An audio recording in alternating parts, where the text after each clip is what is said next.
Just want to start off by saying how excited we all are, to start this season at Alabama, especially as it relates to the new coaches, me being one of those guys.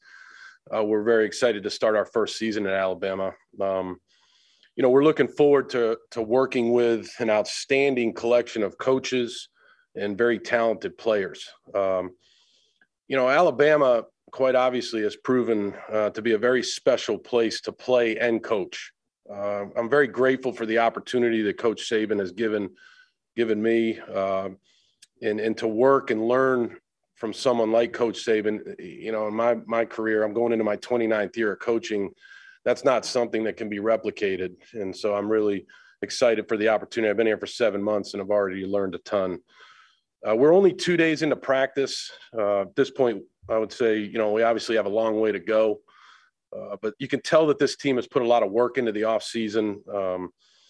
I've just really been very impressed with their attitude and their work ethic. The leadership has been good. And, I just really, whether it's the returning players or, some of the guys that were backup players last year or the incoming freshmen, these guys work really hard. It's been really a joy to coach these guys through the winter conditioning program and spring practice and now into training camp.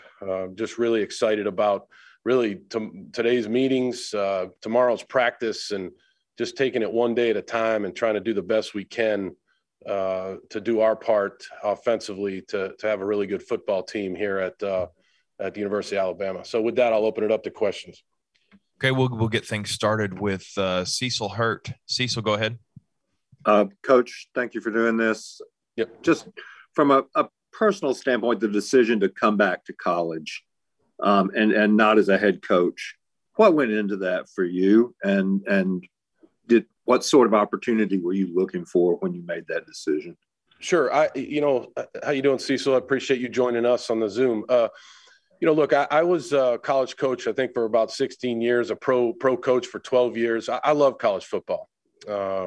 I've had great relationships with the players and coaches that I've worked with in the past, and that's the way it's been here. I've really enjoyed being around these guys, these players, this coaching staff. I feel like it's a group that works very hard, that works together. Obviously, the tone is set by Coach Saban and the direction that he wants. We follow that lead, and everybody buys into what the culture of this program has been for the last 14 years, going on 15 years. So, like I said in the opening, I'm very excited about being here. I've really enjoyed my time here. The 7 months I've been here, just really enjoyed coaching these players, the quarterbacks, the offense, and working with this coaching staff has been really good for me personally. Okay, we'll go to Michael Casagrande next. Michael, go ahead.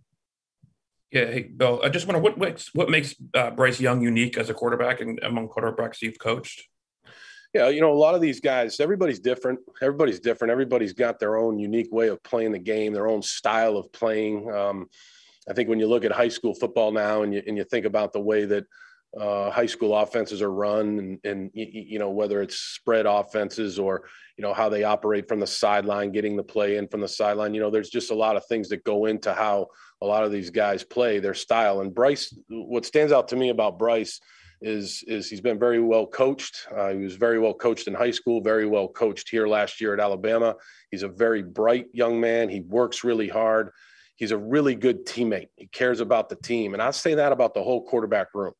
When you talk about the whole room, Paul Tyson, Jalen Milroe, Braxton Barker, and Stone Hollenbeck, it's a really good room. They care about the team. They all understand their roles on the team and what they have to do individually to get better, to help the team get better. And it's been fun to coach that room. We'll go to Aaron Suttles. Bill, I was talking to Christian Hackenberg this spring. He was very complimentary of you. He really enjoyed the relationship that you guys built. He said that to be successful, to play for you, there's got to be a level of trust between you and the quarterback. What goes into that, and how do these quarterbacks start earning your trust? Yeah, I appreciate Hack saying those things. Hack was a very special player to coach for me while I was at Penn State. I think the quarterback position, the way it's evolved over time, it's really a coach on the field, and that's the way it's been here at Alabama and Alabama's offense, and that's the offense we're running. We're running Alabama's offense, and the quarterback, he has to be very well prepared from practice to practice, from meeting to meeting, and then quite obviously in the games. because there's going to be a lot of things with all the multiplicity that you see on defense these days, and especially from our defense every single day. You've got to be able to adjust. You've got to be able to communicate with your teammates, and there has to be a trust developed, not only a trust of me trusting the quarterback, but the quarterback trusting, our offensive staff and me, that we're putting them in the right position to make the right decision. So it's a two-way street when it comes to trust. And that's why that position is so much fun to coach. We'll go to John Zener with the Associated Press next. John, go ahead. Morning, Coach. We've seen several former head coaches kind of relaunch their careers as Saban coordinators. Do you feel like for all the time you've been in coaching, for all the success you've had, that you'll emerge from this, however long you're there, as a better coach? And was that part of the allure of this particular job? I'll be honest with you, I don't really think about that. I think about what's best for my family, and then I think about career opportunities. My wife, when this opportunity came up, my wife Colleen and I sat down, we talked about it, and we have two teenage sons, and it was a decision that we felt what was best for our family was for me to be able to be a football coach here at Alabama and work for Coach Saban. And that's really what it comes down to. I've enjoyed my time here. I don't really, to be honest with you guys, I'm very focused on what we're doing in our meeting this afternoon as an offense, and then what we're planning for practice tomorrow. And that's really what it's all about. And that's the way it is here at Alabama. You've got to understand the culture when you get here, and you've got to learn fast. And I'm just like any rookie player or any rookie coach that's been here in the past, just trying to do my best to make sure that this team is going to be as good as it can be. We'll go to Bruce Feldman with Fox next.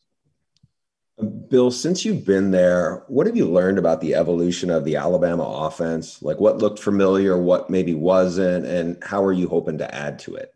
Yeah, I think that Coach Saban, made a good point a couple of weeks ago about that at the SEC Media Days. And he's talked to me about that a little bit, and how it has evolved over time, and how each coordinator's put their own touch on it. But at the end of the day, it's the Alabama offense. And when they went from more of a pro style to more of a spread style, and, when Coach Kiffin was here, and then obviously Coach Loxley and Coach Dayball, and obviously last year Coach Sarkisian, it's evolved over time with all these great offensive minds that have been here. Every year is different. I think in the end, it comes down to who your players are, what can they do best, who your quarterback is, what can he do best, and what's best for the team.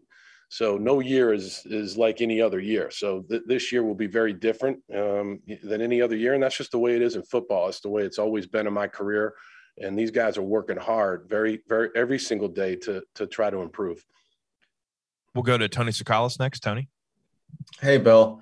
Kind of speaking to that offensive question, with Bryce Young, you've got a dual threat quarterback. You've coached a variety of different styles of quarterbacks. How do you see that offense adapting around Bryce's skill set? And does he compare to a quarterback that you faced or that you've coached in the past? I don't really get into comparisons. Everybody I've coached has been very, very different. Whether it was Tom Brady in New England or the guys I've coached over the years, obviously Deshaun Watson in Houston, Ryan Fitzpatrick in Houston, Christian Hackenberg, Matt McGloin at Penn State. These guys that I've coached over the years, everybody brought a little bit of a different skill set each year. And you've got to do what's best for not only them, but also the players around them. So whether it's the receivers, the tight ends, the backs, the offensive line, that all plays out during training camp. You have an idea of how that's going to play out after spring practice. But now this is when the real deal starts in training camp, and you really start to see what your foundation offensively is going to be. Again, it's Alabama offense, and that's what we're running. And we've really enjoyed, especially like Coach Marrone, myself, Coach Gillespie, Coach Swoboda. We've really enjoyed learning this offense and being able to coach the players in this offense.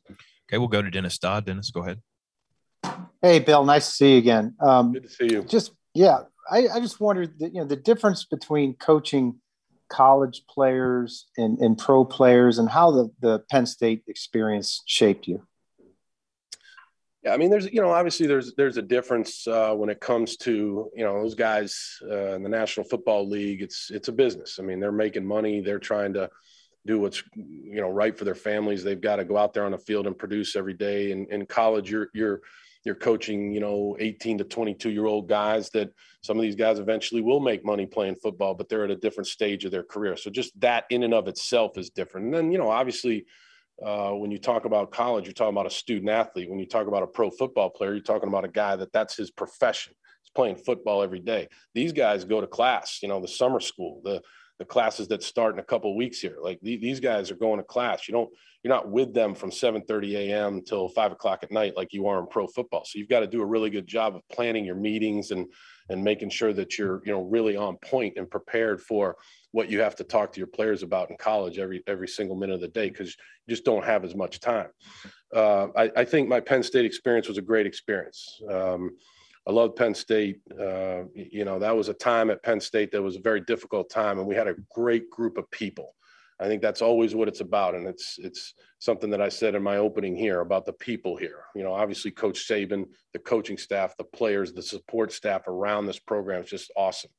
And at Penn State at that particular time, we had a really good group of people, and that's what I remember most about that, and making sure that you lean on people that can really help you, good people that can help you. We'll go to Nick Kelly with Tuscaloosa News. Nick, go ahead. Hey, Bill, I'm just curious, how would you describe yourself as a play caller? I think, again, it varies from year to year, based on the type of offensive philosophy that you have, also the type of players you have. I think it depends on how the game's going. I don't think you can really label anybody like, hey, this is what type of play caller he is. It's such a game-to-game process, From one game to the next, the defenses that you're facing are different. The offense that you have may change from game to game. And so I don't think there's anything where you can just say, label this, label that. Not really into labels, just trying to do what's best for Alabama and this football team. We'll go to John Talty with AL.com. Hey, Bill, you mentioned him a little bit earlier, but what's it been like getting a chance to work with Coach Marrone again, given the longstanding friendship you guys have had dating back to the Georgia Tech days? Yeah, it's been awesome. He and I go way back, like you said. I think it's pretty well documented. Our wives were college roommates. We're best friends, and he's been just somebody that's always been a great resource for me. And then to have the opportunity in our careers, to work together at the University of Alabama for Coach Saban, I think that's a pretty cool thing. And we every night, we talk about that before we head home, what a special place this is and how much we enjoy coaching the players here and working with this staff. It's a very unique time in our careers, and we're very grateful for the opportunity that Coach Saban has given us to coach here. Okay, we got time for a couple more. We'll go to Blake Topmeyer. Hey, Bill, how would you say the college game has changed since when you were last in it? And would you say it's easier or more challenging to call an offense, college offense now than it was, say, maybe 8 years ago? Yeah, I think about that a lot. It's an interesting question. I think it's changed a lot. I think that, and again, the last time I was in college, I was in the Big Ten, which is, obviously a little bit different than the SEC. And so in the SEC, when you watch these different defenses, most especially our defense, and you see the multiplicity with which they play defense, whether it's base defense, nickel defense, dime defense, quarter defense, whatever it is, you have to be ready for all kinds of different looks, and you have to prepare your players, but not overload your players with information so that they can play fast. And so I think at the end of the day, what I've seen is just really the multiplicity on defense relative to what I've seen so far, having studied film, and then, going against our defense every day in spring practice and then the first 2 days of fall camp here. Okay, we'll wrap up with Ryan Hennessy. Ryan, go ahead.